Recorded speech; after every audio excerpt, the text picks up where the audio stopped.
There are three main pillars on which we build our games: controls, camera and character actions. And these will define how the game will look, feel and play, and are the first areas to prototype in Hellblade.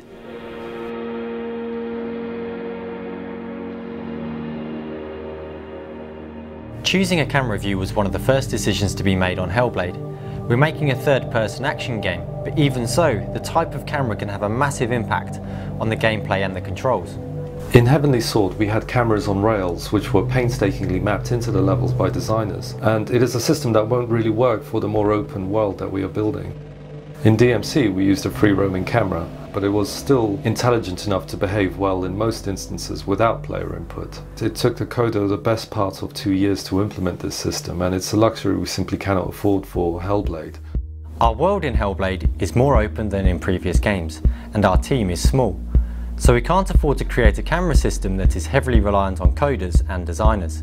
We need a camera that is cinematic, easy to implement, and gives the player complete control.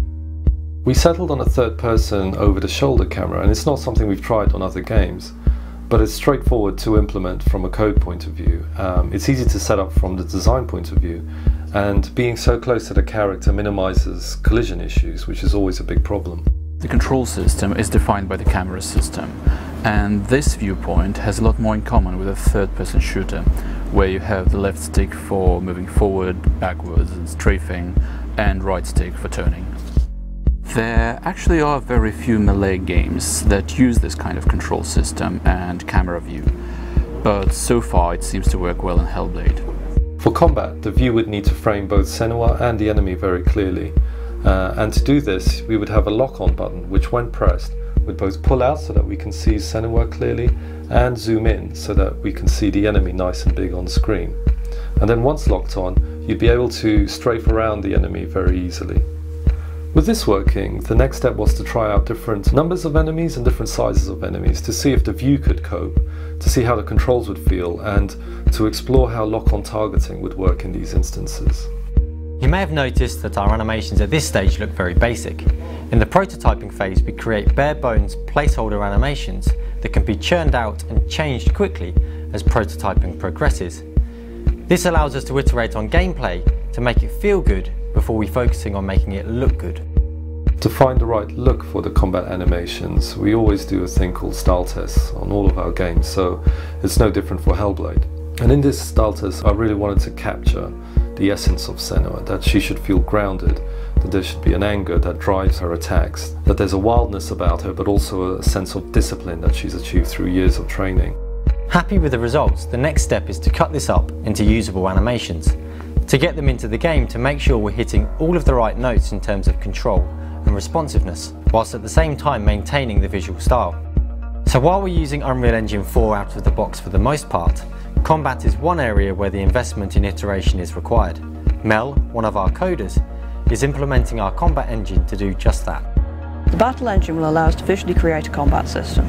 It allows us to link together animations, reactions, pad inputs, data, and all other things like visual and sound effects.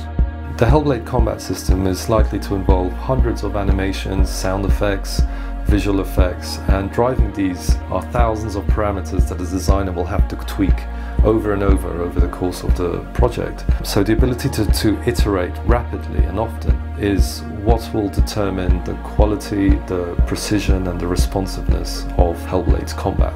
The system runs in real time, so the combat system can be developed live while the game is running. It's a system that will eventually allow designers and animators to create and expand the combat system without any code involvement. At its core, Hellblade will have a hardcore battle system, one that is entirely skill-based and one that the big AAA studios tend to shy away from in the pursuit of mass appeal. Just like one-on-one fighting games, the controls should be dead simple, lightning fast, but there should be endless nuance in the way you play the game. On top of all of that, there's still room left for something that we call special sauce, something that sets the combat gameplay apart from anything else that exists.